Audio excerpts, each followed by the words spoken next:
अस्सलाम वालेकुम। उम्मीद है कि सब लोग ठीक होंगे। तो देखें, ये है।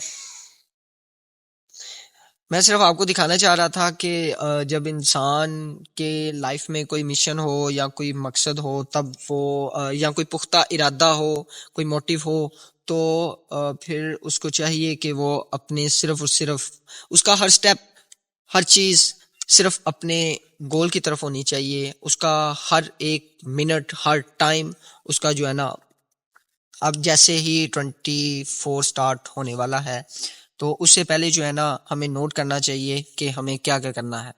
मतलब अपने मिशंस, अपने प्लान्स, सारा कुछ अपने पास रखने चाहिए, दूसरे बंदे को नहीं दिखाने। यस।